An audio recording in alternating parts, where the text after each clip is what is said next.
Oui, c'est bon. Alors, on va laisser les étudiants, j'espère qu'ils vont nous rejoindre. Bonjour à tous. Bienvenue dans cette belle salle des actes. Je suis heureux de pouvoir faire se tenir cette matinée autour des archives à l'intention, normalement, des étudiants de licence et de master. Bon, ils vont nous rejoindre certainement, mais par ailleurs, c'est enregistré, donc ils pourront avoir accès ensuite en ligne à toutes les discussions et les présentations qui vont être faites aujourd'hui. Je remercie une nouvelle fois les 9 archivistes qui ont bien voulu faire le déplacement jusqu'ici et organiser leur emploi du temps pour intervenir durant cette matinée. Le temps m'est compté, d'autant plus que on a commencé avec quelques minutes de retard. J'aimerais simplement souligner, relever quelques points. L'idée de cette matinée remonte à quelques années. Il y avait eu à Lyon, notamment Paul Choplin, Magali Devif et Olivier Châtelain avait organisé une journée d'études sur les sources pour histoire religieuse moderne et contemporaine, puisque ça portait sur la période 16e, 20e siècle. Et c'était sur la journée d'études portée sur les archives des congrégations religieuses.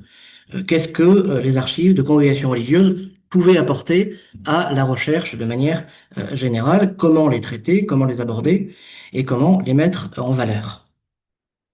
La journée portait sur le catholicisme dans la région lyonnaise notamment, mais avec une portée plus large.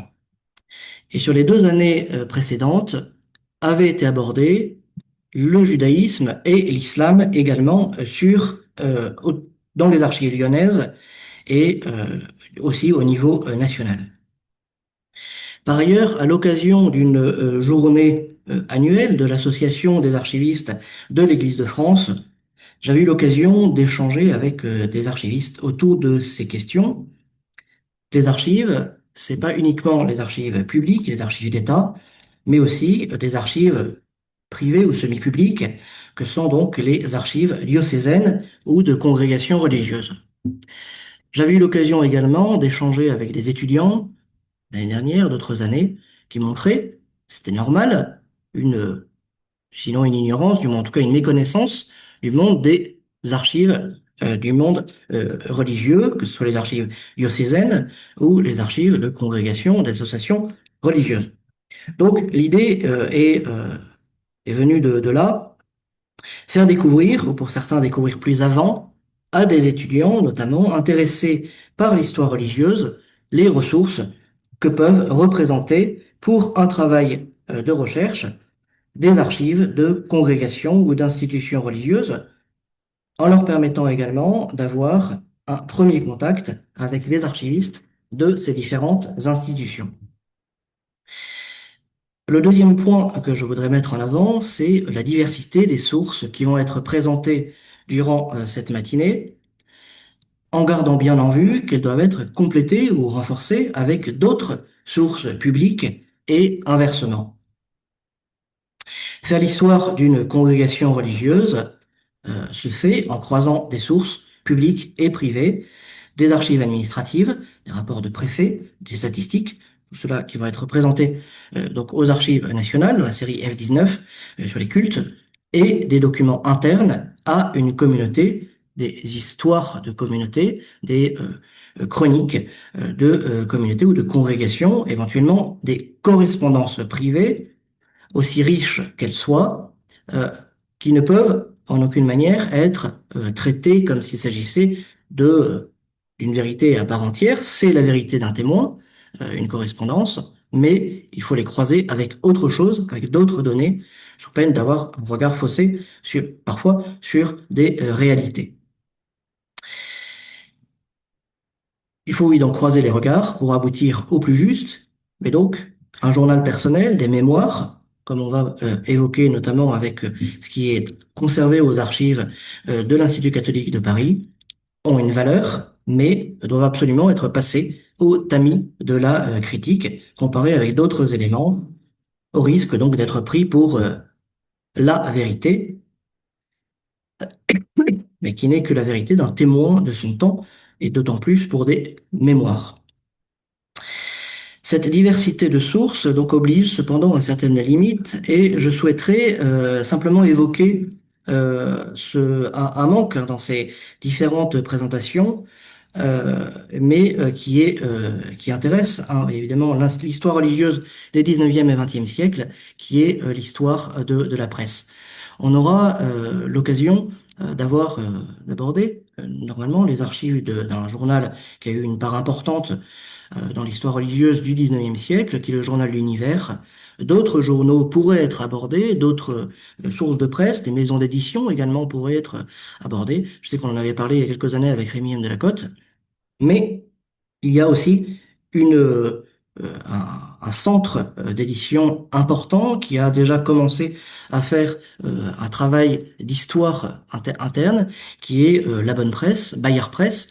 Il y a eu pour le 150e anniversaire un colloque qui a été organisé. Alors je viens d'apprendre qu'il n'y a plus qu'il n'y a plus d'archivistes, mais La Bonne Presse, c'était donc la Croix, le Pèlerin, la documentation catholique à une époque, et puis toutes les publications qui y sont liées, qui sont intéressantes qui doivent être traitées. Charles Mercier, notamment, donc, qui est à l'Université de Bordeaux, avait mené ce travail avec Delia Guijaro-Arribas et Yann Raison du Clusio. Donc, ça a donné lieu à un volume collectif très important, mais ces travaux n'ont pas épuisé les recherches et il y a encore d'autres travaux à mener sur ce centre important de presse. Euh, donc, il y a des éléments qui vont être présentés aujourd'hui, mais ça n'épuise évidemment pas tout, ce qui concerne l'histoire religieuse sur Paris. Il y a d'autres éléments. On m'a parlé également, quelqu'un qui ne pouvait pas être là, mais m'a dit, oh là là, j'ai pu consulter des archives chez les bénédictines à Vanves. Il y a des trésors dans ces archives. Donc, il y a énormément encore à découvrir et ce sera une première approche que cette matinée d'études. Voilà, j'en ai terminé avec ce que j'avais dire en introduction. On va voir donc, ça va se dérouler en trois phases. D'abord, un un premier groupe autour de ce que j'ai pu appeler les institutions, et notamment d'abord le plus important, ce qui me semblait le plus important, c'est la présentation de la série F19, la série des cultes, aux archives nationales. À la suite de quoi, on aura deux institutions importantes religieuses pour les catholiques. À Paris, c'est l'Institut catholique de Paris, et puis le CNAF à Issy-les-Moulineaux, le Centre national des archives de l'Église de France. On aurait pu présenter éventuellement aussi les archives de l'archevêché de Paris, où il y a énormément de documents qui sont conservés. On m'a fait remarquer que la Compagnie des prêtres de Saint-Sulpice était une institution, pas une congrégation religieuse. Donc, on changera simplement un tout petit peu l'ordre, c'est-à-dire que juste après la pause, eh bien, on aura la présentation des archives de Saint-Sulpice. Et on aura donc deux panels de groupes autour des congrégations religieuses, qui s'organisera de manière un peu différente, c'est-à-dire plus sous forme en quelque sorte de table ronde, en tout cas pour la deuxième, et puis des présentations rapides, autour de 10 minutes, et puis donc des questions posées par les étudiants présents pour savoir ben, finalement qu'est-ce qu'il peut y avoir quel est l'intérêt de ces archives hein, pour l'histoire religieuse, qu'est-ce qu'il peut y avoir à travailler éventuellement, et puis aussi comment on vient y travailler. J'ai mis à l'entrée, là à l'avant, là, une présentation recto verso. Vous avez donc une présentation pour ce qui concerne les archives, et donc pas seulement sur le catholicisme, mais également j'ai donné quelques indications pour le protestantisme et le judaïsme. Et au dos, vous avez toutes les coordonnées des archivistes qui sont présents aujourd'hui. Coordonnées, donc adresse et mail. Voilà, donc je vais céder la parole à Maïwen Bourdic, donc des Archives nationales. Et donc il y a un document à projeter. Ça peut marcher.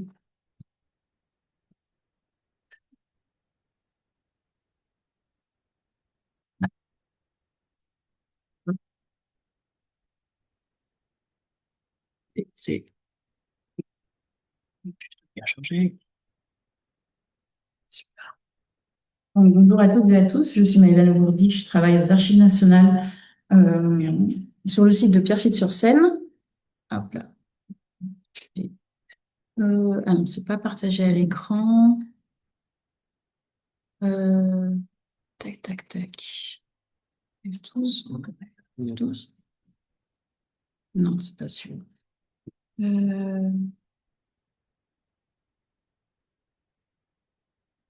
Là, non, il n'y a rien du tout. Ah, alors, pour basculer. Bon, je vais vous demander peut-être. Ouais. Ah, bon, ça marchait tout à l'heure. Mais oui. Ça ferme, ça ferme. Tac.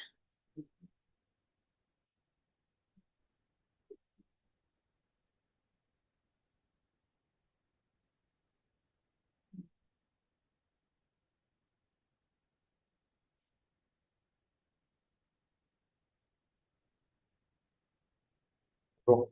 Bonjour. Je partage sur l'écran. Mhm. Tac. Et j'ai ça. Ça, ce qui est projeté à l'écran, ça vient d'où? C'est C'est sûr. votre PC? Oui. Oui. Mais Normalement, il devrait y avoir autre chose. Ça affiche. J'arrive.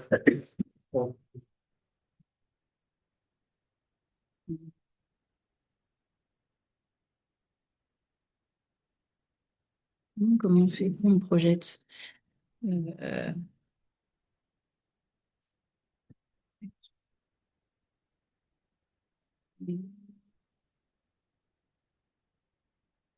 Ouais, normalement, il n'y a pas de problème. hmm.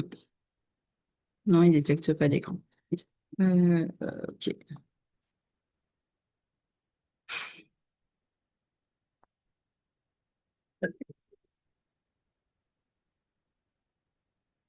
Quelques minutes techniques. Celui-ci, il n'est pas. Bah, celui-là, on va pouvoir l'allumer. Oui, mais sinon, il y a l'écran ici, hein, mais c'est pas. Ça penche la- C'est quoi? Parfois, c'est Ouais, ça va.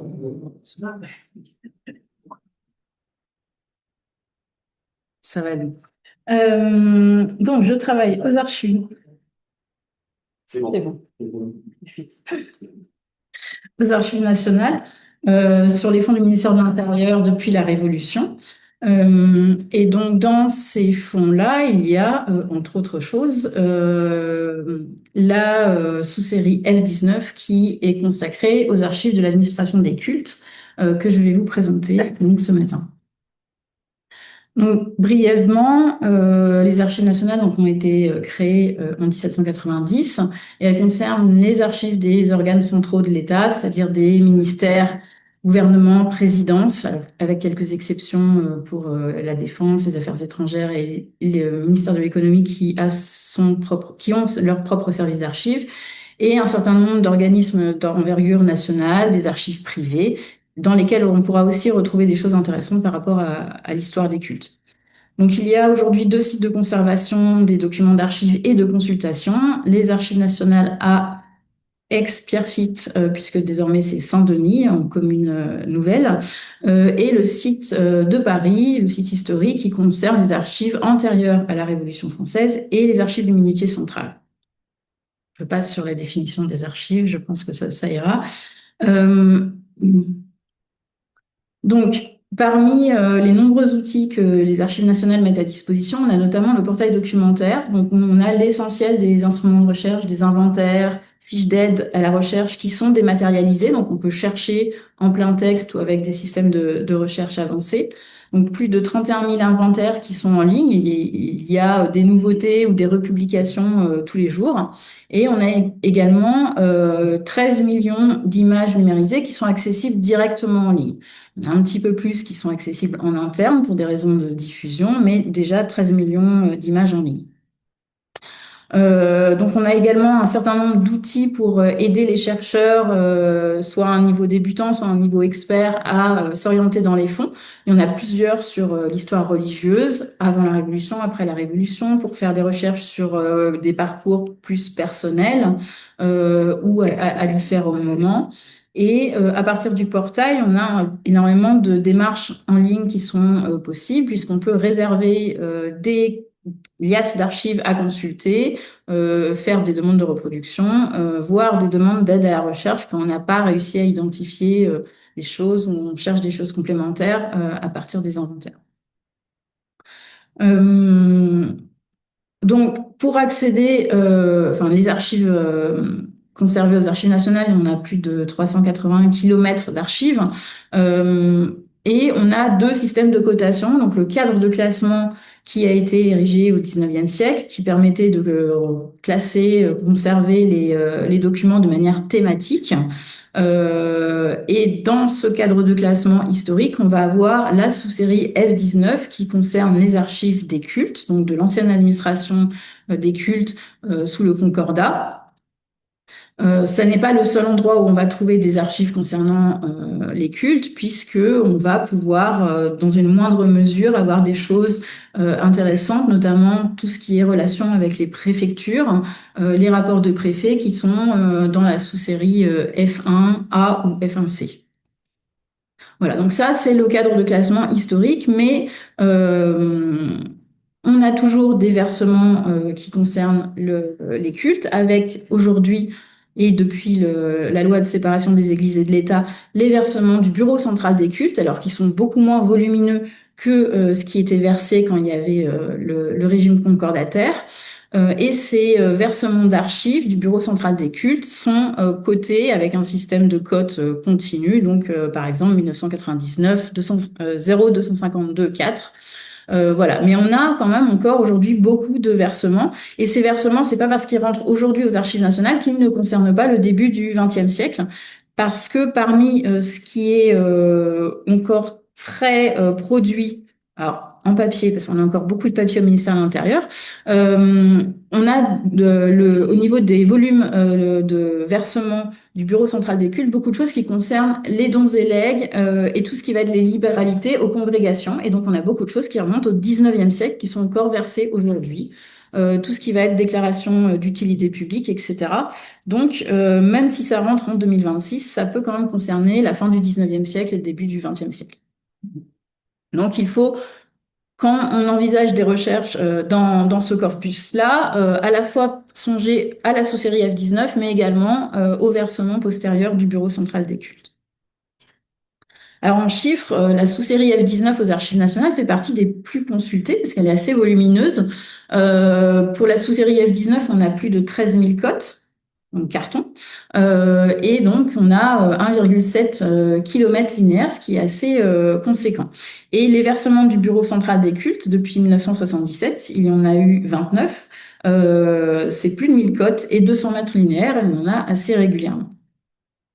À côté de ces deux fonds d'archives, il ne faut pas oublier aussi aux archives nationales la bibliothèque historique qui a hérité d'une grosse partie de l'ancienne bibliothèque de l'administration des cultes. Donc le catalogue de la bibliothèque historique des archives nationales est aujourd'hui référencé dans le SUDOC et dans un portail que j'ai mis en lien normalement, qui moissonne les catalogues des bibliothèques historiques de différentes bibliothèques du ministère de la Culture. Donc, celle aussi des archives nationales d'outre-mer, des archives nationales du monde du travail et d'autres bibliothèques historiques, la médiathèque de l'architecture et du patrimoine. Donc, énormément de ressources en ligne et 13 000 cotes. Il faut réussir quand même à s'orienter dans ce gros corpus parce qu'on va avoir des ensembles cohérents thématiques, mais qu'on va retrouver parce qu'ils ont été versés à différents moments.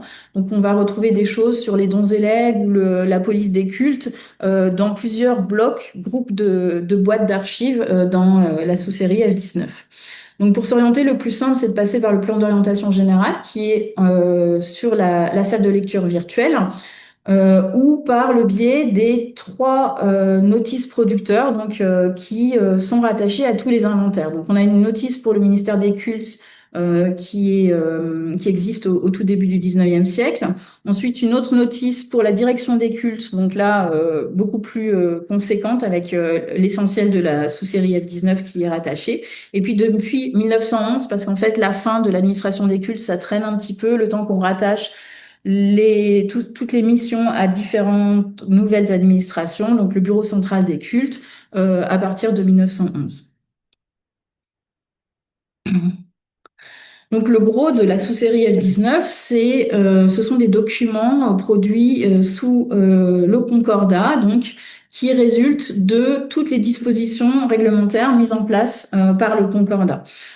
Pour faire des gros raccourcis, pendant cette période-là, les cultes autorisés, c'est-à-dire le catholicisme, les protestantismes et le judaïsme, sont plus ou moins assimilés à un service public et à ce titre, la gestion des biens, meubles et immeubles, et du personnel relève de l'État. Donc c'est pour ça aussi qu'on a énormément de choses dans la sous-série F19, parce qu'on a toute la partie comptable, gestion des bâtiments, gestion du personnel, qui en archive est très volumineuse. Et l'État est également compétent sur les conséquences sociales et politiques de la vie religieuse. Donc, on va avoir un ensemble de dossiers sur tout ce qui est surveillance, contrôle de l'ordre public et contrôle administratif en fait de tout ce qui relève du droit d'association selon les modalités qui existent pour les associations ou les groupements au 19e siècle pour les sociétés. Donc, la direction des cultes au 19e siècle change énormément de rattachements ministériels. Je crois qu'on est à plus d'une vingtaine, trentaine quasiment de changements. Donc, ça passe du ministère de l'Intérieur à l'instruction publique. Des fois, on a l'instruction publique et les cultes ou au ministère de la Justice. Mais si le rattachement hiérarchique supérieur bouge, les missions de l'administration en tant que telles sont assez stables. Et ce qui fait que on va avoir des ensembles d'archives plutôt très bien conservés et très complets pour toute la période. Et puis, il y a pas eu vraiment de destruction, contrairement à d'autres ensembles documentaires du 19e siècle pour les archives nationales. Et elles n'étaient pas stockées dans les locaux du ministère de l'Intérieur, donc elles n'ont pas subi trop de destruction à la fin du 19e siècle également. Donc, quelles grandes thématiques on va retrouver? Selon les périodes, les dossiers sont plus ou moins conséquents. On va voir tout ce qui est affaires réservées au niveau du cabinet du ministère, qui concerne les cultes et les contentieux, tout ce qui va être relation avec les autorités cultuelles, la gestion du personnel, qui est vraiment un gros morceau de la sous-série F19, la gestion des édifices, et particulièrement des édifices diocésains, donc avec des grosses séries de gestion des travaux pour les cathédrales, les séminaires, les grands séminaires et les évêchés et archevêchés. Donc avec des dossiers sur la réparation, les constructions de bâtiments, les subventions. Également un grand ensemble pour tout ce qui concerne la police des cultes et le respect de la réglementation. Et enfin, ce qu'on retrouve encore en partie, dans une moindre mesure, mais en partie aujourd'hui dans les archives du Bureau central des cultes, tout ce qui va être le contrôle administratif des groupements. Alors pour essayer de trouver un terme générique, parce qu'on va avoir aussi bien les fabriques paroissiales que les congrégations. Donc tout ce qui va être transaction sur les biens va être autorisé par l'État. Il va y avoir aussi un contrôle sur tout ce qui est dons et legs. Et les dons et legs, ça représente plus de 4000 cotes aux archives nationales. C'est assez volumineux. Donc, à partir de 1905-1906 jusqu'à 1911, tout ce qui relevait de l'administration, la direction de l'administration des cultes va être transféré progressivement à d'autres administrations. Donc, le gros des missions de l'administration des cultes version Concordat va être transféré en partie pour ce qui concerne les bâtiments au service des monuments historiques. Donc aujourd'hui, on va avoir presque plus rien, un petit peu de subventions pour des réparations d'édifices cultuels, mais tout ce qui va concerner les bâtiments, ce sera dans les archives des monuments historiques qui sont conservés par la médiathèque de l'architecture et du patrimoine. Et c'est également valable dès que les bâtiments, notamment les cathédrales, ont été classés monuments historiques au XIXe siècle. On va avoir des dossiers de travaux, de gestion qui ont suivi, qui étaient gardés dans les bureaux et qui n'ont pas forcément été versés aux Archives nationales fin XIXe siècle et qui sont plutôt à consulter aujourd'hui à la médiathèque de l'architecture et du patrimoine. Et c'est le cas notamment pour Notre-Dame de Paris, où on a très peu de choses. Parce que entre les archives privées publiques qu'a gardé Eugène Viollet-le-Duc et les dossiers de gestion du bâtiment qui étaient gardés dans les bureaux, tout est allé directement à la médiathèque de l'architecture et du patrimoine via le service des monuments historiques. La gestion du personnel, il n'y en a plus, sauf exception pour les 3 départements avec un régime concordataire, pardon. Donc le Bas-Rhin, le Haut-Rhin et la Moselle. Donc ça, on a encore un petit peu de gestion de personnel, mais ça reste marginal. Donc dans les bureaux dans les archives du Bureau central des cultes, on aura surtout tout ce qui va être l'application aujourd'hui de la réglementation liée au culte, donc toujours les relations avec les autorités religieuses, l'application de la loi, des petits dossiers quand même sur les nominations des évêques et archevêques parce qu'il y a une non-opposition de l'État à leur nomination. Donc on va avoir des dossiers avec des rapports un petit peu de police, des coupures de presse, différentes choses. Et puis le gros de ce qui est versé aujourd'hui, c'est surtout le contrôle des associations cultuelles et tout ce qui va concerner oui, tout ce qui concerne les dons et legs et les libéralités, donc au niveau des associations et des congrégations religieuses.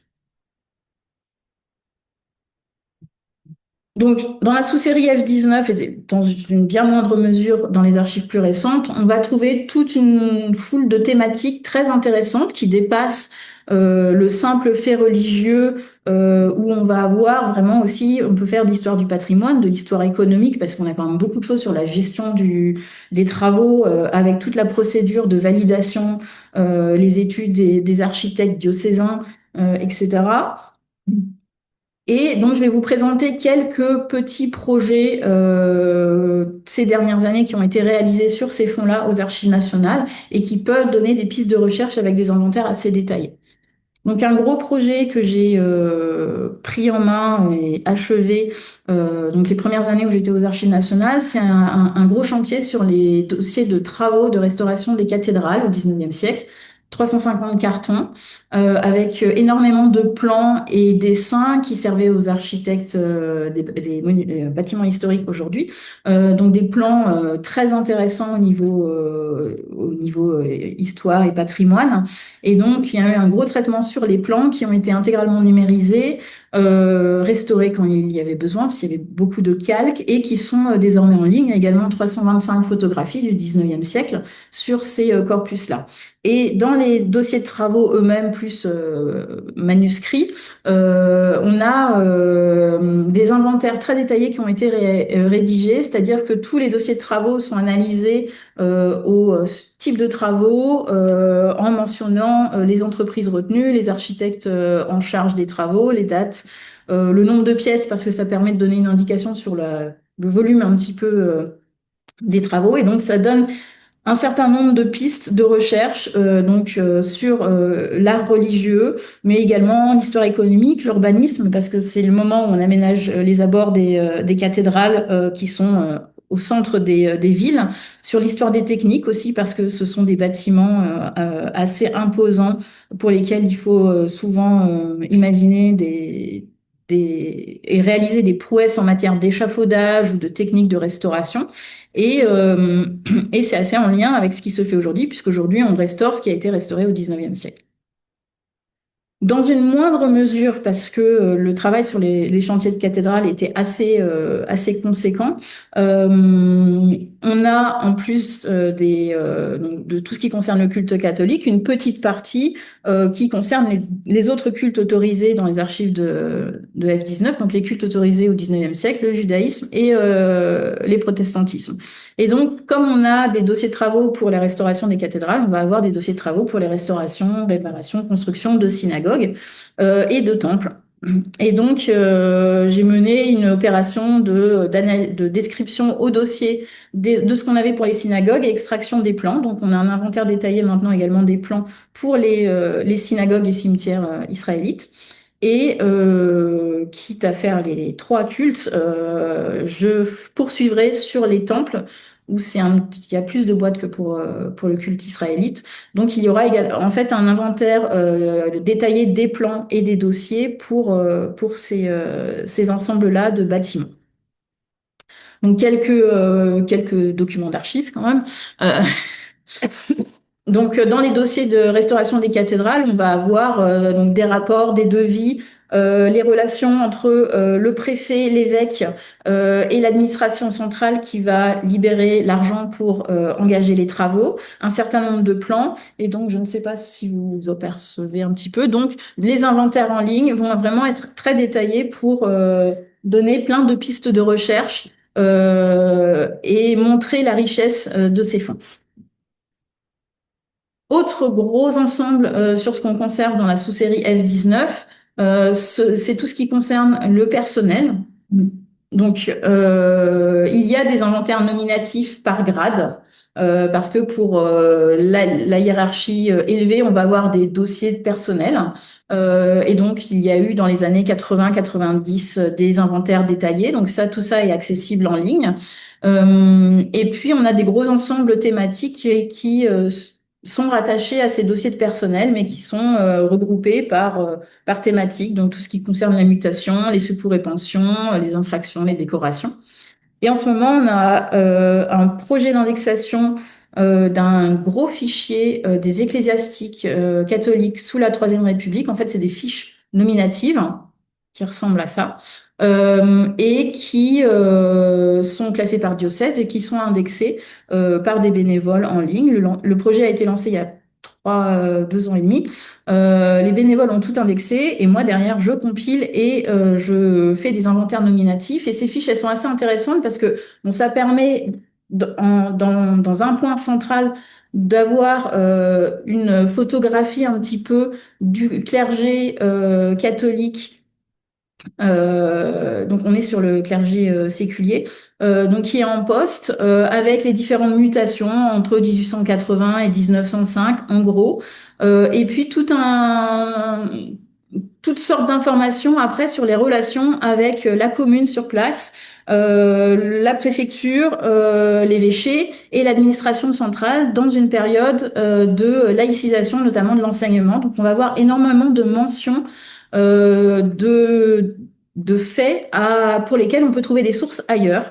Donc on va avoir des mentions d'articles de presse qui dénoncent une infraction ou des mentions de départ, de congés en Palestine. On va avoir des mentions de relations avec le préfet. Donc ça donne plein d'informations sur la vie socio-politique et religieuse sur les années notamment 1880-1900.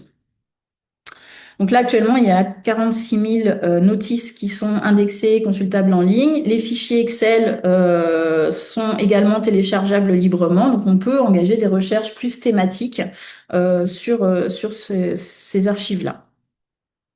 Et enfin, ce qui a été fait dernièrement, on a beaucoup numérisé tout ce qui était microfilmé. Donc normalement, il n'y a quasiment plus de microfilms qui ne soient pas en ligne. Alors c'est moins beau que consulter des documents papier, mais ça peut être plus rapide quand on est sur de la masse à brasser, et notamment deux gros ensembles qui ont été mis en ligne ces 2 dernières années. Tous les dossiers des affaires d'écus dans les départements, donc c'est classé par département entre 1801 et 1830, qui sont en ligne.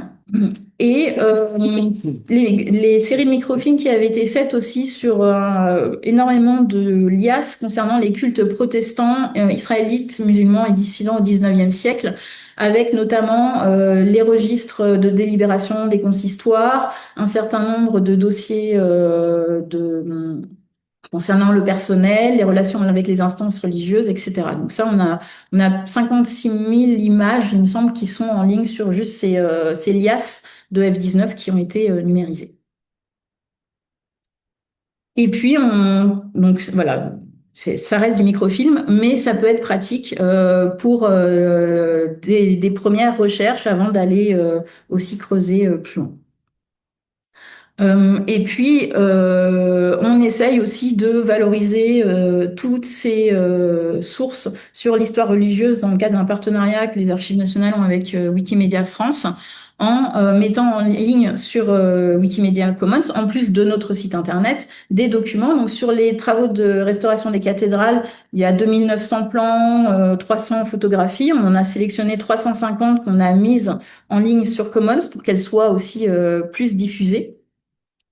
On a essayé aussi de renforcer tout ce qui et d'enrichir tout ce qui était donné sur les architectes diocésains qui sont un, un pivot dans les travaux de restauration, alors des cathédrales, mais aussi des séminaires et des évêchés. Donc, ce sont des architectes qui sont autorisés et qui par l'État et qui vont encadrer les travaux sur un diocèse ou plusieurs diocèses selon les périodes.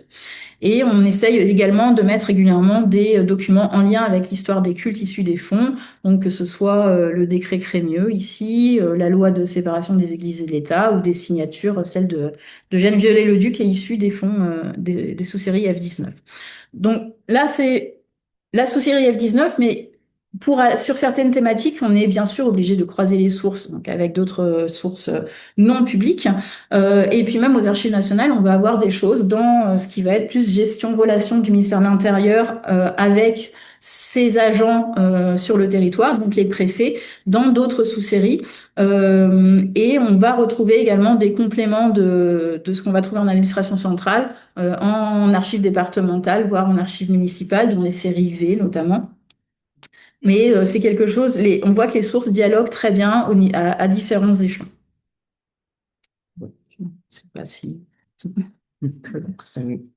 Merci beaucoup. Alors, comme j'ai pu le dire en introduction, les questions seront, on va d'abord avoir les 3 interventions, et puis il y aura des questions, mais il y aura certainement des éléments qui vous seront demandés en approfondissant. Merci beaucoup. Et alors donc, oui. Alors attendez, il faut que je fasse arrêter le partage. Non, mais ça peut être moi. Voilà. C'est bon, comme ça. Ok, bon, j'y vais. Ah, alors, parce que là, Après. alors, il faut que je ferme ça. Que je vais ici.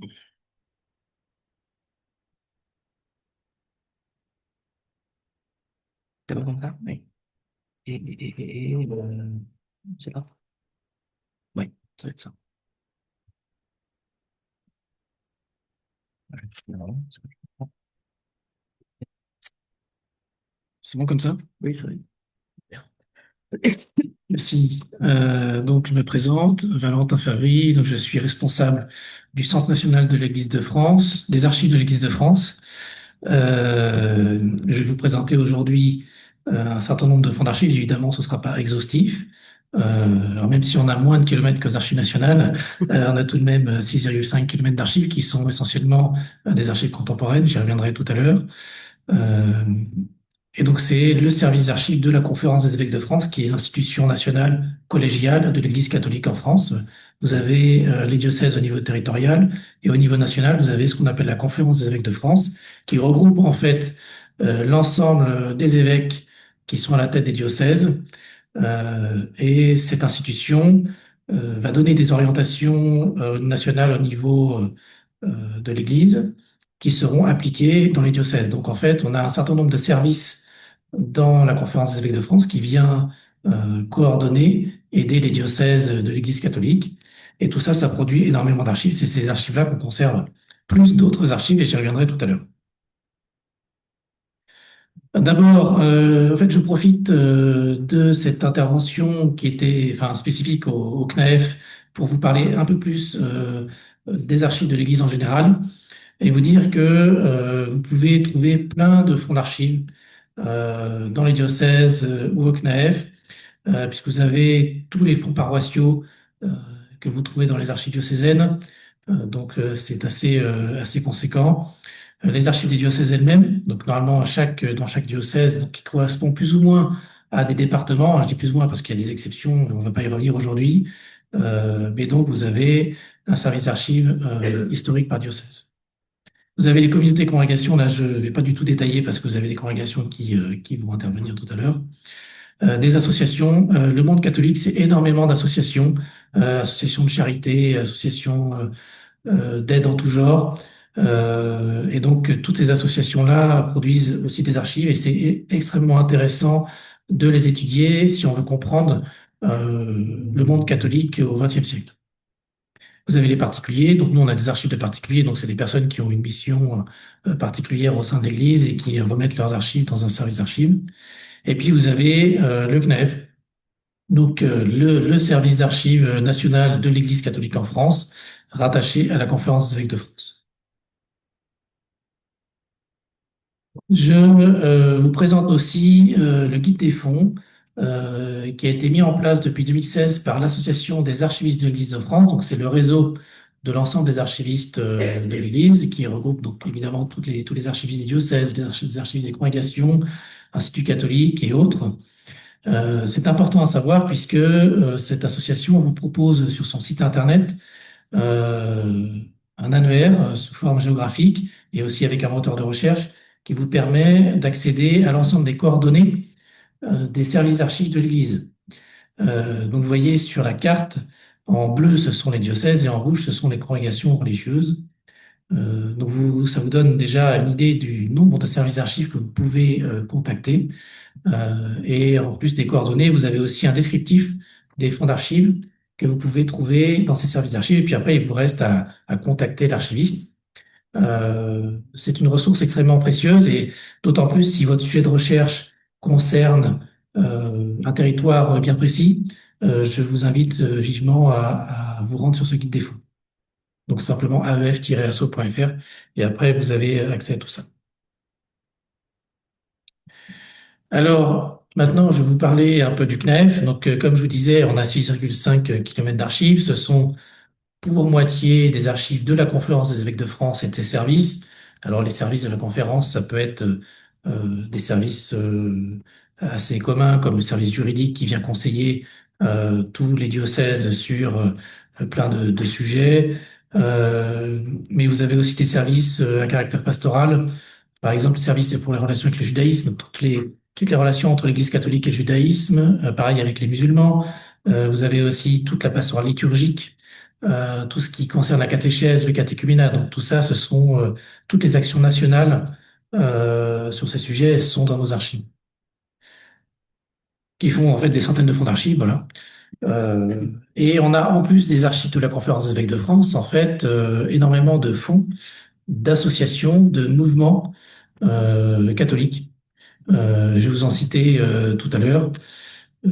Mais donc, ce sont pour la plupart des mouvements qui n'existent plus. Donc, quand on veut faire l'histoire de l'Église, il faut pas oublier tout ce qui n'existe plus, toutes les associations. Et en plus, on a énormément de fonds qui ne sont pas exploités ou peu exploités, qui restent encore inédits. Donc là, je vous inviterai à la fin de mon intervention à vous rendre sur l'état des fonds du CNEF qui recense la totalité des fonds d'archives que l'on concerne.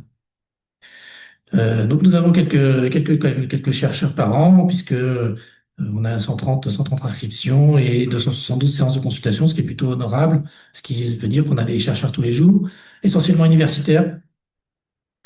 Donc beaucoup d'étudiants en master, en thèse. Donc c'est pour ça que je suis venu intervenir ici pour essayer d'augmenter mes effectifs. Et puis, donc, nos archives à nous, c'est essentiellement le XXe siècle, puisque le CNAEF a été créé en 73, et puis surtout la Conférence des évêques de France tire ses origines de l'Assemblée des cardinaux et archevêques qui a été créée en 1919. Donc, vous voyez que ce sont des archives quand même assez récentes, mais on a de plus en plus d'archives du 19e siècle par les associations qui ont été fondées au 19e, et puis de plus en plus par les communautés religieuses qui nous confient leurs archives, et qui ont été fondées pour beaucoup au 19e siècle. Voilà, donc, c'est quand même 2 siècles d'archives qui sont chez nous, avec quand même une plus grosse partie qui date d'après la Seconde Guerre mondiale, puisque c'est à ce moment-là que la Conférence des évêques de France se développe. Alors, je ne l'ai pas dit, on est à Issy-les-Moulineaux, J'aurais peut-être dû commencer par ça. Donc, très accessible. Ligne de métro 12. Voilà. Alors, quelques exemples de fonds d'archives. Donc, vous avez ce qu'on appelle le secrétariat général de l'épiscopat, qui regroupe en fait toute la gouvernance de la Conférence des évêques de France. C'est souvent la première étape des fonds que l'on va conserver, puisque le secrétariat général concentre la totalité des sujets qui sont discutés dans l'Église, euh, donc des sujets d'actualité, et puis plein d'autres de sujets de préoccupation des évêques. C'est là qu'on va les trouver. Et puis ensuite, à partir de là, on va se diriger vers d'autres fonds d'archives qui sont souvent plus précis sur des thématiques particulières. Je vous parlais tout à l'heure des services à caractère pastoral. Vous aviez évidemment tout ce qui concerne la réforme liturgique de Vatican II. Si ça intéresse les étudiants, on a à peu près 200 mètres linéaires rien que sur tout ce qui s'est dit sur la liturgie au moment du concile. C'est souvent des fonds qui sont consultés par les étudiants de l'Institut supérieur de liturgie. Alors, je ne sais pas si cette vidéo sera diffusée à la Cato. Ah bah si, ça. Si. Donc, Et au voilà. Bernardin. Comment? Et au Bernardin. Donc ça, ce sont des archives très consultées et qui restent encore à consulter. Il y a beaucoup de choses qui ont été dites. On a gardé toutes les versions des textes annotés, etc., pour voir comment les textes ont été élaborés.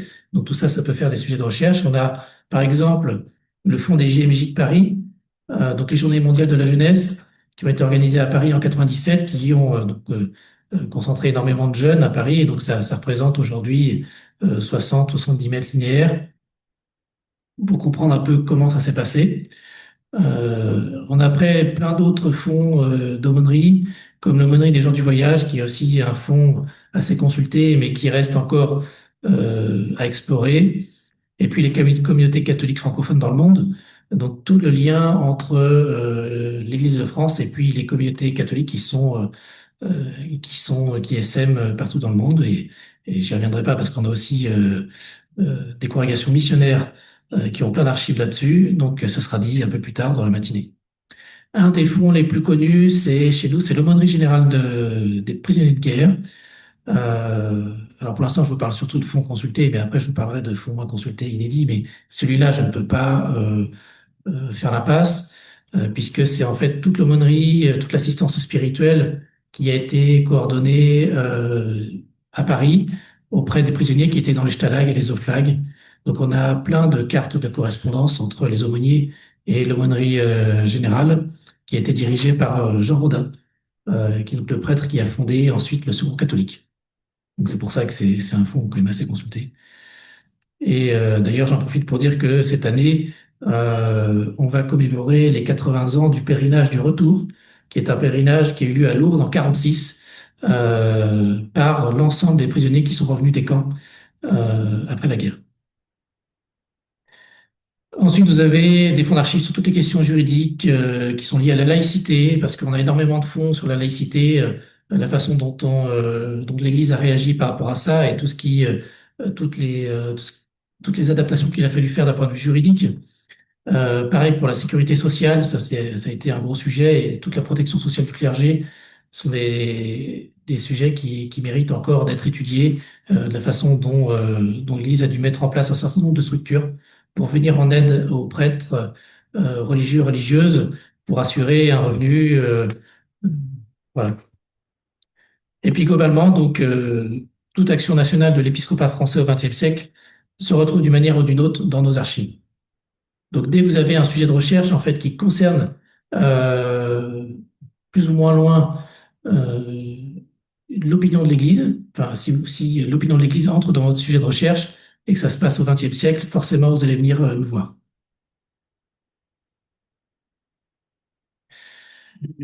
Donc pour les associations et les particuliers, donc c'est là qu'on a le plus de fonds d'archives inédits qui sont pas forcément connus et qui méritent, je pense, un coup de projecteur. Vous avez ce qu'on appelle tous les mouvements d'action catholique qui ont fédéré énormément de jeunes ou d'adultes. Vous avez par exemple toute la mission de la mer.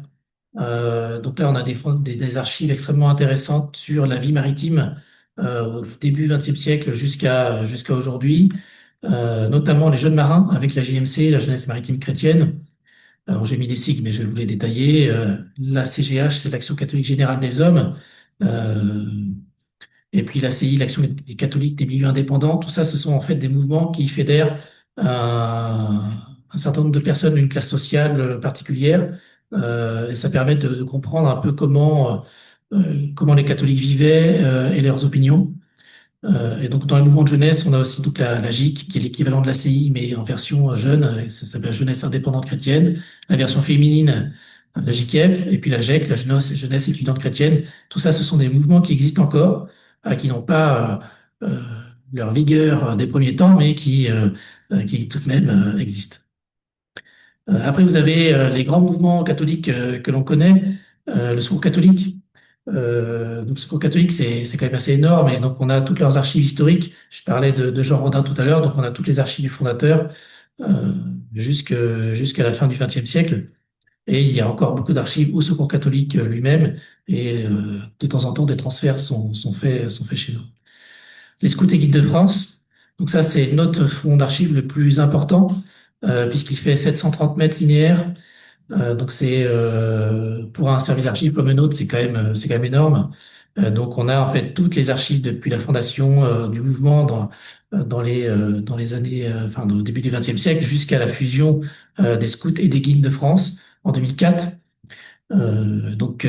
Si vous voulez vous intéresser à la façon dont fonctionnait ce mouvement, à tous les événements qui ont été organisés par les scouts et guides de France, là, vous avez vraiment tout ce qu'il faut chez nous. Et puis, il y a d'autres mouvements comme la Société de Saint-Vincent de Paul qui existe aussi depuis longtemps, hein, depuis le milieu du 19e siècle. Et donc, on a toutes ces archives-là.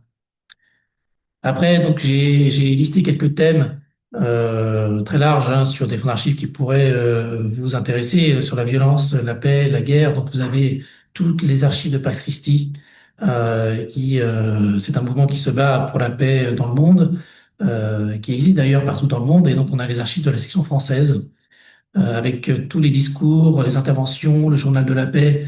Donc, c'est un mouvement qui s'est beaucoup battu aussi contre l'arme nucléaire, etc. Donc, c'est un mouvement un peu incontournable si on veut savoir ce qui s'est dit dans l'opinion catholique sur tout ça.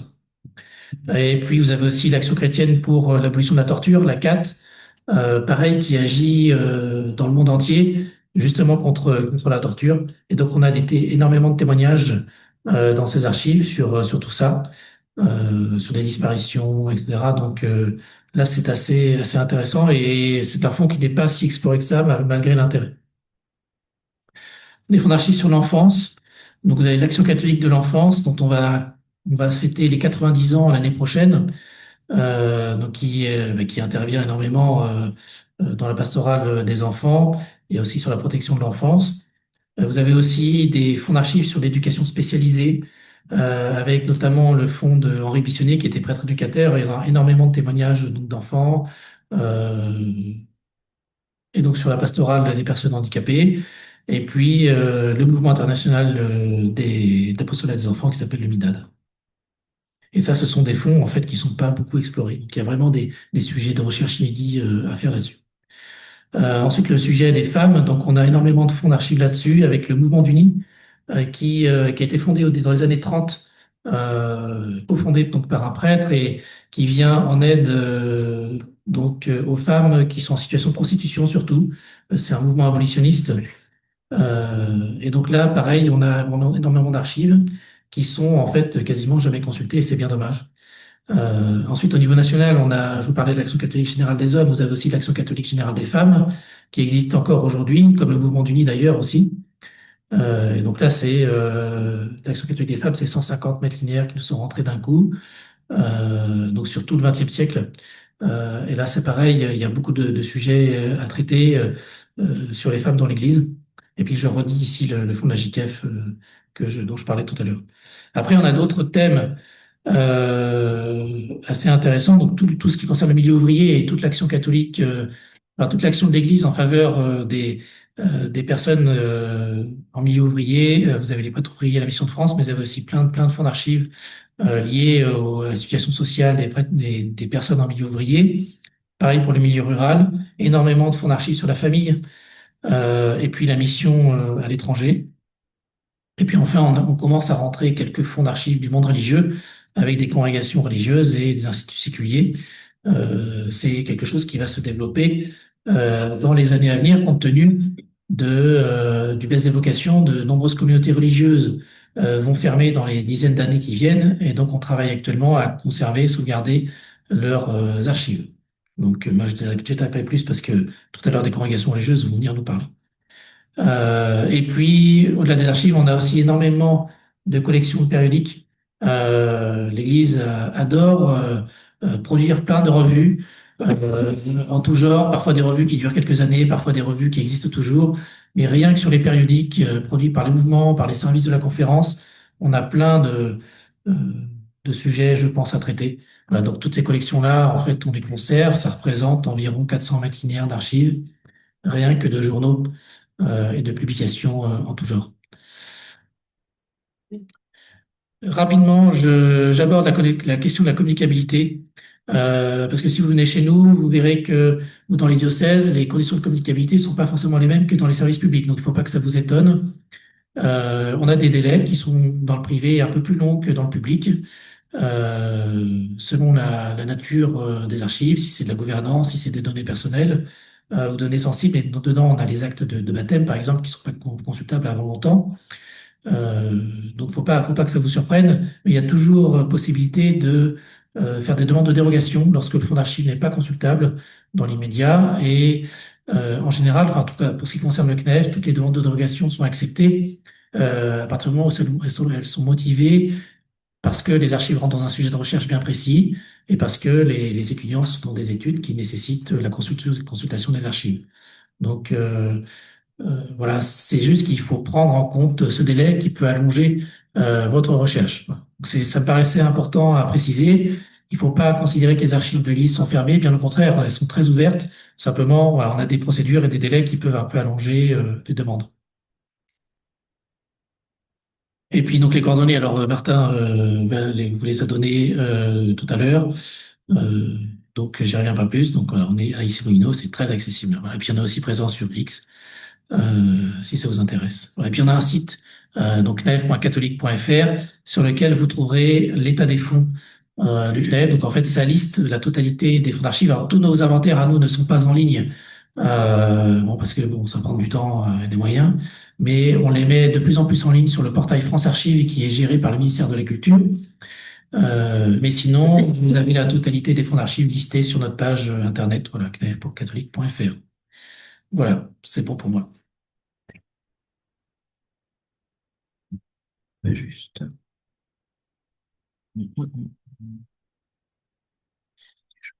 Ça.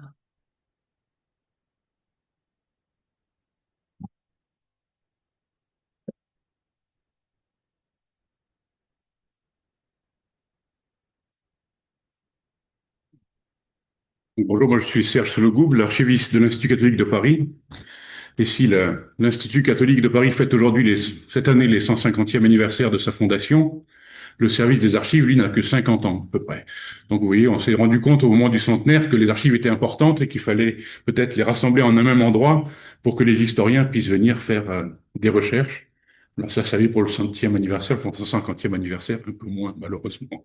Euh, voilà. Et donc, ce qui expliquera que donc dans le service des archives, donc il y a les archives de l'université, donc tout le fonctionnement qui ne présente pas forcément un intérêt très important pour les étudiants. Il y a une grande série pour les professeurs et les enseignants.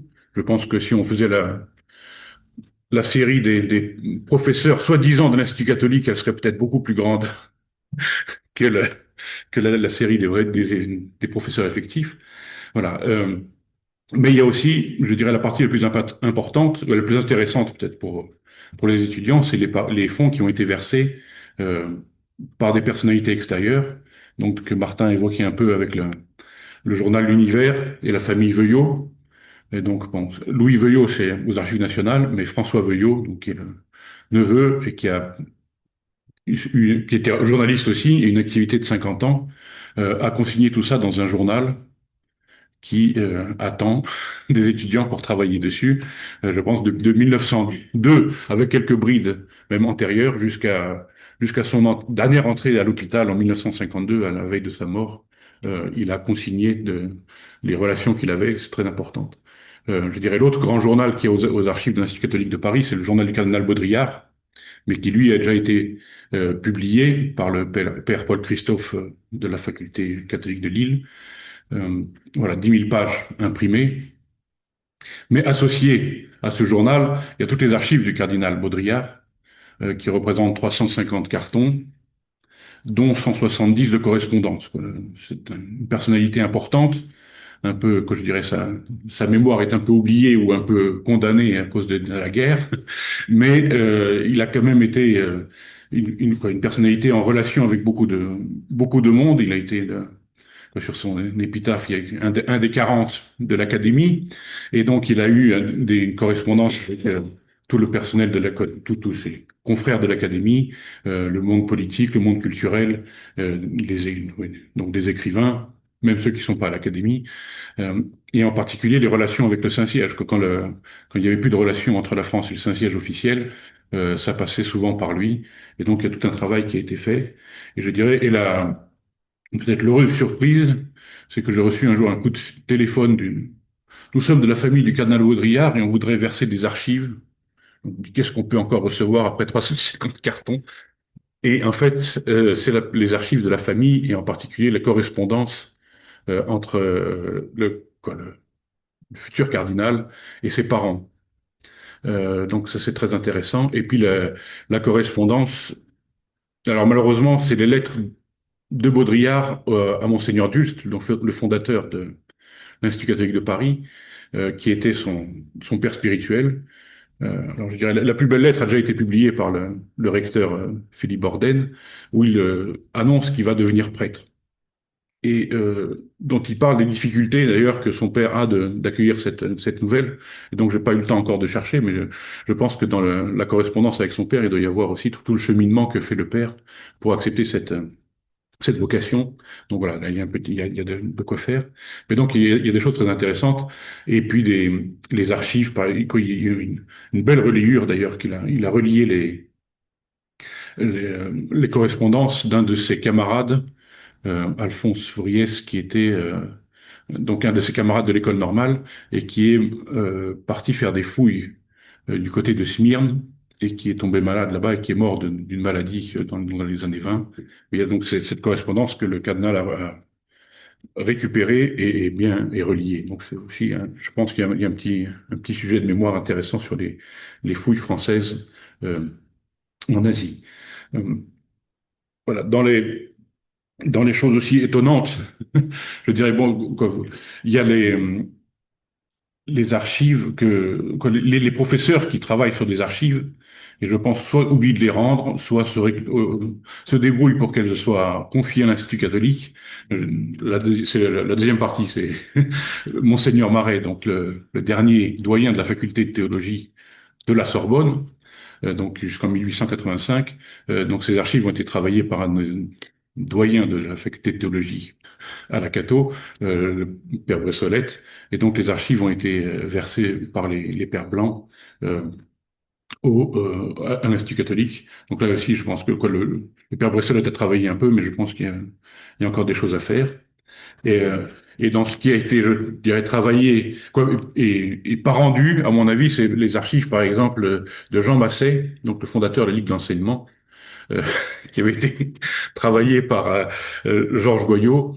Et donc sa veuve a versé les archives à l'Institut catholique de Paris, ce qui nous vaut maintenant d'avoir les visites de gens qui sont pas forcément très heureux de venir à l'Institut catholique de Paris pour chercher et travailler sur la correspondance de leur fondateur.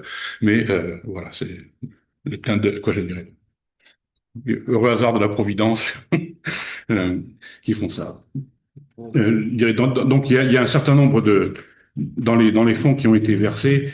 Il y a aussi, je voudrais mettre en valeur un travail qui a été fait sur le Concile Vatican II. Donc en 1988, il y a une enquête qui a été lancée auprès des pères conciliaires, quoi, donc des évêques qui ont assisté au concile, euh, par l'archiviste de l'époque, la sœur Anne-Marie Abel, qui est décédée l'année dernière, mais qui a été une, une femme remarquable et très exigeante vis-à-vis de ses évêques, qui avait envoyé donc une enquête sous l'autorité du recteur de l'époque pour savoir où étaient ces archives, ce qui était conservé, où c'était conservé, et qui était prête à se déplacer pour aller faire les inventaires s'il fallait, en disant, voilà, j'ai besoin de 2 jours, je viendrai tel jour. Et donc, il y a tous les résultats de cette enquête qui donnent un aperçu des archives en 1988. Et ce qui est intéressant, c'est que le Christian Sorel a refait une enquête en 2012, donc pour le 50e anniversaire du début du Concile. Et il a versé donc le résultat de cette enquête et qui malheureusement montre qu'un certain nombre de documents ont été perdus, mais donc ou qui sont plus au même endroit. On ne sait pas très bien où ils sont, mais donc ça ouvre aussi des perspectives peut-être d'enquête.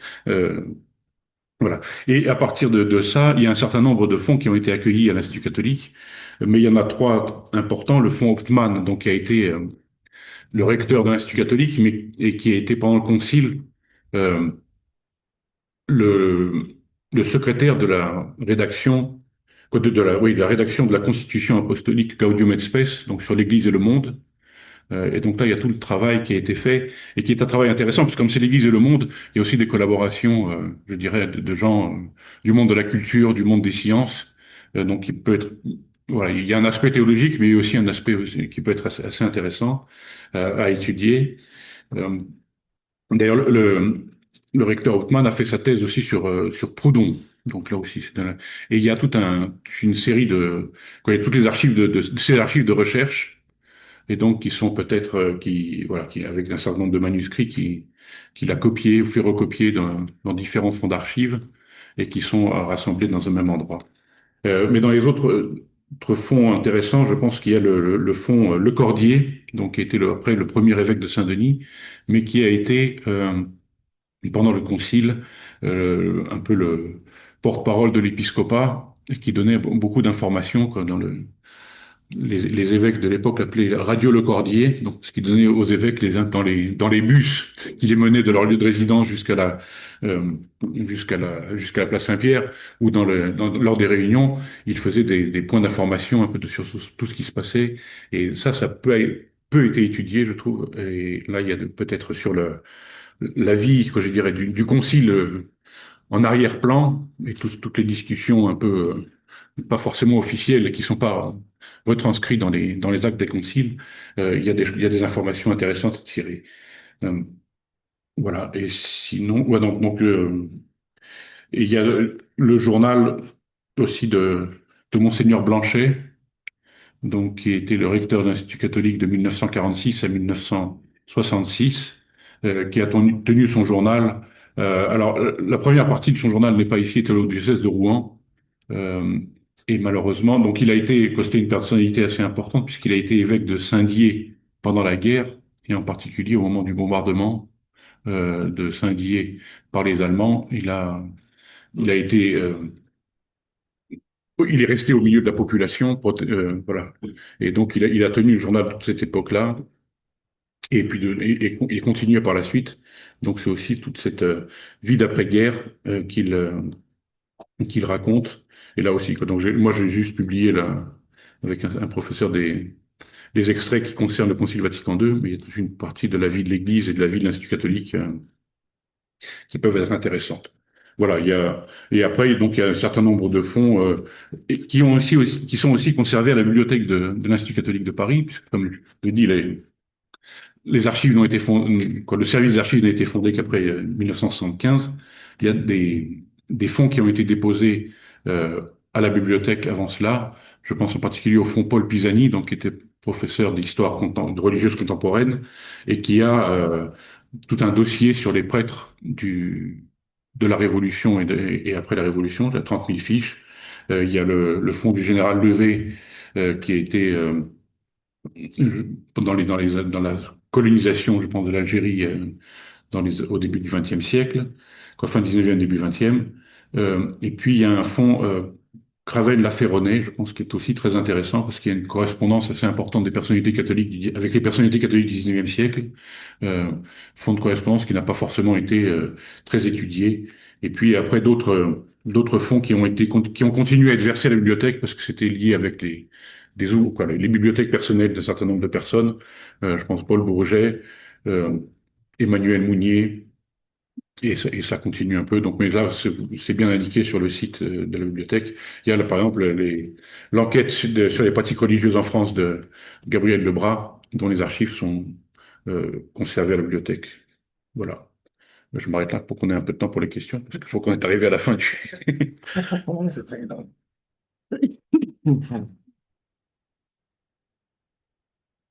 Merci beaucoup à tous les trois. On va avoir, on va dire 10 minutes pour des questions. On est un petit peu en retard, mais on va essayer de rattraper le temps.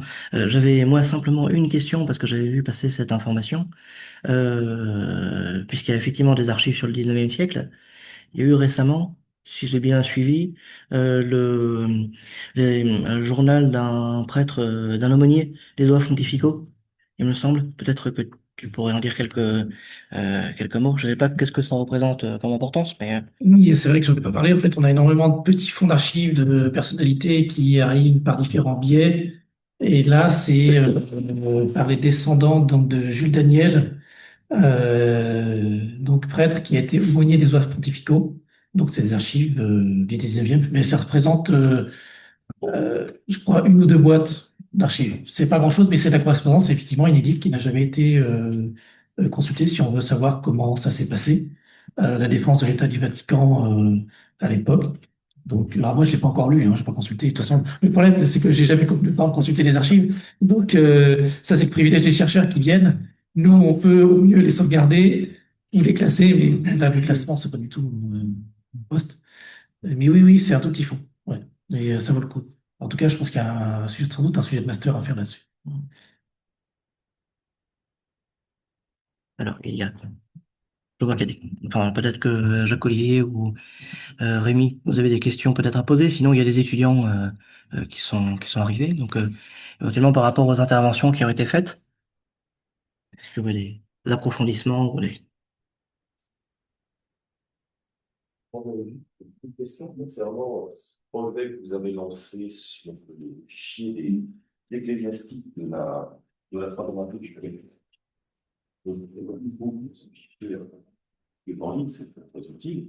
Et c'est d'autant plus utile, en fait, que la plupart des informations proviennent d'autres dossiers qui sont en F19, mais tous les accidents de fichiers, puisque les vicaires et autres, les servants, principalement pas de dossier, on retrouve des informations. Donc, c'est particulièrement intéressant parce que on voulait souligner aussi pour les auditeurs qui soient présents ici et qui nous écoutent en ligne, que c'est vraiment un outil de travail exceptionnel. Alors évidemment, c'est rédigé par les autorités civiles, et donc le point de vue est évidemment très, très orienté, mais ça n'en demeure pas moins un fichier tout à fait intéressant. Oui, et ce fichier donne vraiment plein de pistes de recherche pour constituer des corpus.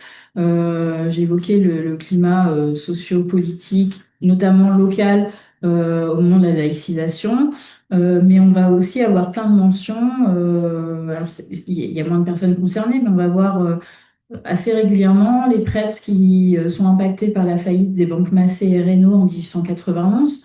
On va avoir des mentions de présence lors des congrès, alors il y a Saint-Brieuc, Bourges, donc les congrès autour du catholicisme social. On va avoir tout ce qui va être pardon, souscription pour l'archevêque d'Aix en 1891 aussi, ou pour des souscriptions particulières. Sur la Bretagne, il y a un certain nombre de prêtres qui ont des suppressions de traitement momentanées parce qu'il y a du catéchisme en breton. Donc voilà, il y a plein de pistes de recherche et sur les fiches, il y a une grosse partie champ libre et qui mentionne des dates de rapports de préfet, des dates et des titres de presse. Donc c'est pareil, c'est plein de pistes qui peuvent être utilisées pour aller chercher des informations sur des thématiques peu étudiées. C'est-à-dire que de ce point de vue-là, il faut remercier le régime concordateur qui avait cet avantage de gérer l'histoire Mais c'est, en France. voilà, moi je travaille aussi un petit peu sur les archives de la police, le fichage, ça donne des sources, hein. C'est ça. Ah, c'est sûr qu'on n'en a pas parlé, mais les archives de la préfecture de police, Mm. c'est absolument fondamental. Toutes les réunions à Paris, les réunions de catholiques ou de différentes religions, Mm. on Mm. trouve une foule de renseignements, d'ailleurs avec un manque de discrétion de la part Mm. des... non, mais Les moi j'avais renseignements trouvé énormément de généraux choses aussi. sur des réunions de la Croix, des Mais- assomptionnistes qui se considèrent tout Mm. seuls et qui en fait ont évidemment un agent des renseignements qui note scrupuleusement, ah ben voilà, bon, surtout le dites pas à l'extérieur, bah oui. Dans le fichier, il y a aussi les mentions de prêtres qui diffusent la croix qui vient d'être créée aussi sur place. Et donc le fichier, donc les bénévoles ont fini d'indexer. Moi, je cours un petit peu derrière pour encoder par diocèse. Et ce qui est aussi intéressant pour la recherche, pour établir des corpus comme ça, la salle des inventaires virtuels, c'est une salle de lecture virtuelle, c'est bien, mais ça reste de la recherche plein texte. Et donc les données c'est des données sérielles. Donc les fichiers Excel des diocèses sont téléchargeables et à terme, quand les 80 000 fiches seront encodées et harmonisées, le fichier sera mis en téléchargement en open data, ce qui permettra aussi de faire des recherches massives juste avec des filtres et pas uniquement via le portail documentaire.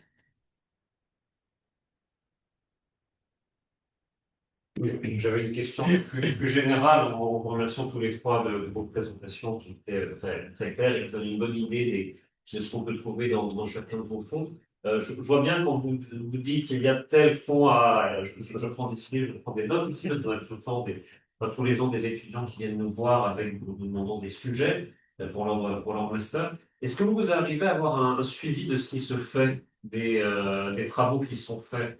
Alors, aux archives nationales, c'est peut-être plus difficile parce que vous n'avez pas le rapport avec les lecteurs est plus lointain dans les institutions plus basiques. Est-ce que vous arrivez à suivre, par exemple, les travaux qui sont faits? Est-ce que vous avez une base? Est-ce que vous enregistrez tous les travaux qui sont faits à partir des archives que vous détenez?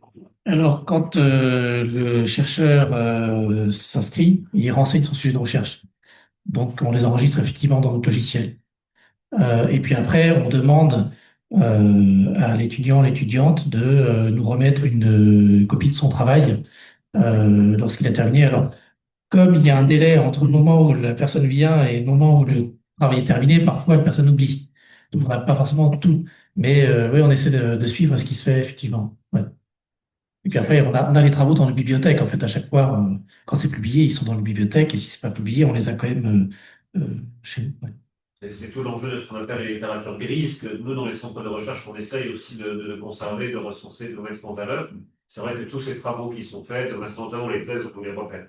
De master notamment, c'est bon d'avoir aussi des centres dans lesquels on les répertorie. Et vous avez peut-être aussi cette possibilité, plus que nous, par moment, d'avoir une vue d'ensemble des travaux qui sont faits à partir en tout cas de ce que vous. Oui, par notre logiciel, on peut. Aux archives nationales, nous, on a une petite idée quand il y a des dérogations, puisque on a sur les bureaux, les versements des archives du Bureau central des cultes plus contemporaines, il y a souvent des dérogations, puisqu'il y a des caractères personnels. Mais sinon, dès que c'est librement communicable, c'est vrai que ça passe un petit peu entre les mailles. Les gens sont autonomes. Après, certains n'hésitent pas, une fois qu'ils ont débroussaillé un petit peu, identifié des choses, à faire des demandes de recherche pour des pistes ou des choses qu'ils ne trouvent pas. Donc là, on va avoir ce prisme-là. Mais c'est vrai que sur le gros travail qui a été fait sur les travaux de restauration des cathédrales, régulièrement, en allant au magasin, on voit les fantômes des boîtes absentes. Donc ils sont très consultés. Et puis la sous-série F19 est très consultée aux archives nationales. C'est un peu comme chez Valentin, on a un peu le fichier des lecteurs, donc on sait exactement qui vient pourquoi, et puis on les... Mais après, effectivement, les travaux ça arrive moins souvent que les demandes, quoi, les travaux finis. Donc,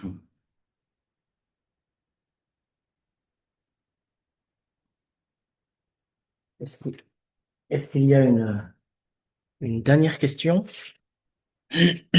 Sinon, on fait une... Oui, d'accord. Pour faire, quand on sait la différence de moyens qu'il y a dans dans la gestion des services d'archives dans le secteur privé, mais notamment dans les congrégations religieuses, les instituts, où en est l'informatisation de vos fonds d'archives. Et ensuite, est-ce que vous avez, dans la manière de décrire, une stratégie d'aller d'être dans la description générale ou d'aller jusqu'à l'item, jusqu'à la description de la pièce, donc une description plus détaillée? Alors, ça, quoi, je dirais, ça dépend des, quoi, l'informatisation, on n'est pas très très fort sur les logiciels, quoi, je dirais ça, comme, le problème je dirais des logiciels, c'est, il faut, le seul dont les gens sont contents sont hors de prix pour une institution comme la nôtre. Donc, je pense qu'on peut, quoi, à mon avis, avec Excel et Word et l'intelligence artificielle, on peut quand même se débrouiller pas trop mal maintenant. Euh, la description des fonds, je dirais, ça dépend un peu des choses. Alors, j'ai reçu quoi, je suis l'héritier de cette sœur Anne-Marie Abel, qui a fait pour certains fonds, et en particulier les fonds Vatican II, une description à la pièce. Donc, un travail comme des bénédictins, bon, qu'elle n'était pas, mais voilà. Donc, de temps en temps, il y a cette tentation pour certains fonds d'aller à la, ou d'aller quoi, le plus précisément possible. Après, là, je viens de recevoir euh, le fonds du père Xavier Thévenot, donc qui était un moraliste, théologien moraliste, mais donc pour lequel j'ai eu la chance parce un étudiant a travaillé sur le classement de ça. Donc là aussi, une production à la pièce. Il faut maintenant le coter. Mais c'est beaucoup plus long. Voilà. Donc ça dépend un peu de l'intérêt des choses aussi. Euh, voilà. Oui, il faut regarder. Oui, de l'intérêt des archives. Voilà. Effectivement, si on précise. Je sais pas, un document de l'Assemblée générale des évêques fondateurs de 1876, sans rien mettre dedans, c'est un peu dommage, quoi. On a intérêt à préciser un peu plus puis c'est toujours quoi, je dirais, l'importance de l'inventaire, c'est d'éviter aux chercheurs d'ouvrir les cartons pour ne pas lui faire perdre de temps et pour conserver le document, quoi. Donc, voilà, il faut quand même que l'inventaire puisse donner des indications suffisamment précises pour que l'on puisse faire. J'ai eu cette mauvaise surprise pendant le confinement de récupérer un inventaire et puis je me suis dit, je vais le rentrer parce que sœur Anne-Marie Abel a travaillé jusqu'en 2004, je pense aux archives de l'Institut catholique de Paris, mais elle n'a travaillé qu'à la machine à écrire. Et donc, je dirais, et plus le temps avançait, plus la bande était mauvaise et donc très difficile à récupérer à l'OCR. Et donc je me dis, je vais prendre un fond, puis je vais profiter du confinement pour le retaper de chez moi. Mais je me suis rendu compte qu'en fait, en tapant ce qui a été fait, on voit pas ce qu'il y a dans les fonds, on comprend pas ce qu'il y a dans le fond, derrière ces descriptions, quoi. Et donc il a fallu un peu refaire et préciser les choses pour que ce soit parlant pour le chercheur, quoi. Donc je pense qu'il faut quand même aller à une certaine précision pour que ça soit utile. J'ajoute juste, tout à l'heure, je parlais du portail France Archives, géré par le ministère de la Culture. C'est vrai que pour nous, institutions, services archives de l'Église qui n'ont pas forcément beaucoup de moyens, ça nous donne quand même un bon coup de main, un coup de visibilité aussi. De plus en plus de diocèses et de congrégations mettent leurs inventaires sur France Archives. En plus, on peut parfois juste envoyer un fichier Word, un fichier PDF. On n'est pas forcément obligé d'encoder nos inventaires en XML, EAD pour les envoyer sur France Archives. Donc, ça nous rend bien service. Voilà, j'encourage aussi les étudiants à aller sur ce portail, qui est quand même un outil, un bon outil. Donc, en complément, justement, pour France Archives, ils ont lancé il y a moins d'un an un petit outil qui s'appelle Simple EAD qui permet à partir d'un fichier Excel, un modèle de fichier Excel, de générer un fichier XML EAD pour l'inventaire pour qu'il soit publié sur France Archives. Donc même sans logiciel, avec ce modèle de tableur Excel, on peut publier quand on n'a pas les moyens d'avoir un outil en interne. On peut aussi publier des inventaires, les envoyer normalisés au ministère de la Culture.